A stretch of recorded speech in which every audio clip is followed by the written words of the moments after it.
Sapori di cucina con Virginia, sapori di cucina con Virginia, sapori di cucina con Virginia. Sapori di cucina con Virginia.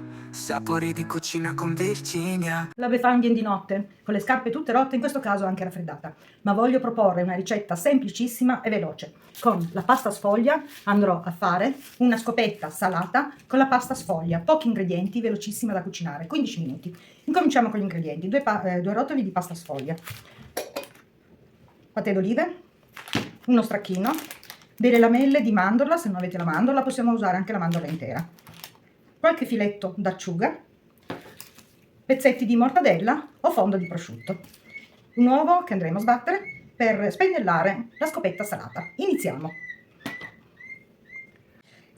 con versare lo stracchino, mettere un paio di cucchiaini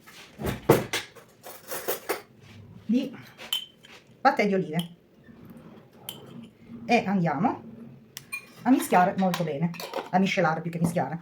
Misceliamo bene il tutto, lasciamo insaporire un paio di secondi mentre andiamo a tagliare a dadini la mortadella o il prosciutto, o anche possiamo utilizzare del prosciutto mortadella a fettine. Io questo mi trovo molto bene, prendo sempre dei fondi che possono sempre tornare utili, a volte li congelo e poi li scongelo. Continuo così fino a terminare. Dividiamo all'incirca metà sfoglia. Come detto possiamo utilizzarla sia rotonda che rettangolare. Incominciamo con mettere la metà dello stracchino col paté d'olive. Stendiamo, lasciamo appena appena il bordo superiore un po' libero. Una cosa un po' veloce.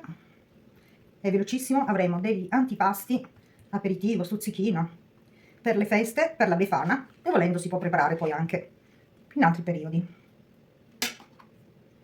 Una leggera emulsione veloce all'uovo e lo passo nella parte superiore che abbiamo appena diviso.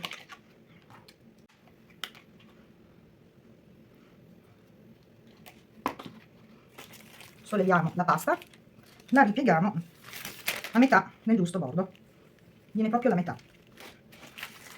Ci spostiamo per bene, schiacciamo bene il tutto. Non vi preoccupate se traspare o esce un po' di liquido.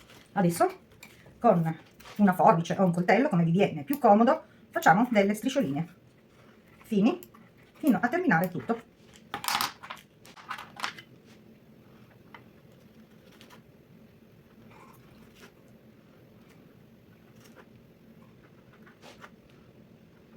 Queste sono le frange della scopetta che si staccheranno e si potranno mangiare a una. Ho tagliato a pezzi e versato nel proprio piatto. Proseguo così fino al termine. Adesso arrotoliamo ogni pezzo per la lunghezza desiderata. Io farò 3-4 giri, ciascuno, ovviamente dove è più corto ne farò solo 2 giri, fino al termine. In questo modo abbiamo le frange della scopetta. Nel frattempo, se il video vi piace, lo trovate interessante, mi raccomando, condividete. Nel frattempo, solo al centro, o su qualcuna, mettiamo delle piccole alicette in centro. Magari non a tutti piacciono le acciughe, io le adoro, in modo da avere una variante. Le frange potranno essere sia di stracchino e paté d'olive che di acciughe, oltretutto messe sopra. Andiamo a rigirare bene e terminiamo tutte le frange. Pressiamo leggermente, così rigiriamo per benino e andrà sotto. Una sì e una no magari. Questa scopetta è un po' usurata, scherzi a parte, verrà buonissima, una cosa veloce. Potete mettere anche dei salmoni, quello che vi ritrovate voi in casa. Mettiamo l'acciughetta ancora in mezzo, rigiriamo, sarà una frangia, una tira l'altra, vedrete che bontà. Magari l'avete già fatto, assaggiata, questa è una versione un pochino più moderna.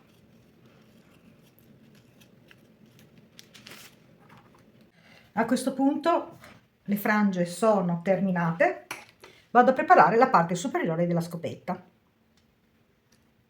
Nel frattempo ho preso l'altra pasta sfoglia, l'ho tagliata a metà, ho versato la metà dello stracchino che era rimasto, un po' meno della metà, con il paté d'olive, spennellato appena appena un po' di uovo per lato e vado a versare sopra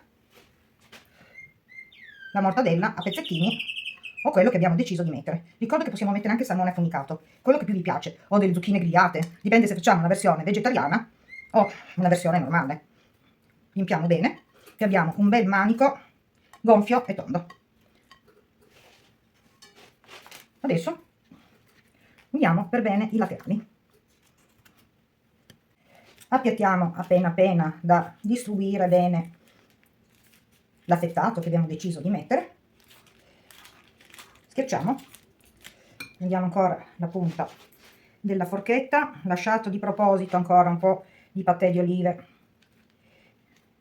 e rigiriamo bene il tutto. Adesso andiamo a fare la forma della scopetta. Allora, ho messo la scopetta un po' storta perché è una scopa della Befana e anche usurata, poi ognuno la fa come vuole, anche dritta, solo un po' curva.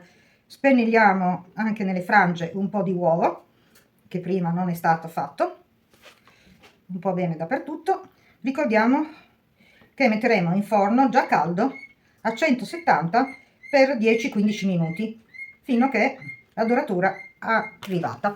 Adesso prendiamo ancora l'ultimo pezzo che era rimasto, lo pieghiamo ancora a metà e lo andiamo a mettere sopra. Rigiriamo questa scopetta, la parte superiore, bucarello appena appena, idem sulla scopetta,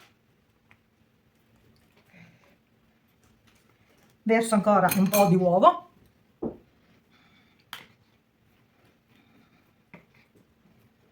a questo punto possiamo guarnire con delle granelle di pistacchio. Io andrò a mettere delle granelle di mandorle, ma se abbiamo le mandorle a pezzi possiamo mettere anche le mandorle, e ne vado a mettere qualcuno qua, un po' dappertutto. Guarnisco la parte superiore della scopetta, la scopa della Befana. Spero che questa scopetta vi piaccia, con quello che avete in frigo, che riusciate a fare qualcosa che stupirà non solo voi, ma se avete ospiti anche. Scusate, come ho detto, questa Befana è leggermente raffreddata, quindi viaggerà proprio di notte, quando non ne darà fastidio a nessuno. Pronta? Eccola qua, non so se la potete vedere. Pronta la scopetta, antipasto aperitivo per la Befana. Forno caldo 170 gradi per 10-15 minuti. A dopo. La scopetta della Befana è pronta, con pasta sfoglia, 2 rotoli e quello che avete in frigo. Se la ricetta vi è piaciuta, condividi e lasciami un commento. Grazie dal canale di Virginia. Alla prossima ricetta e buona Befana a tutti e soprattutto buon anno. Grazie!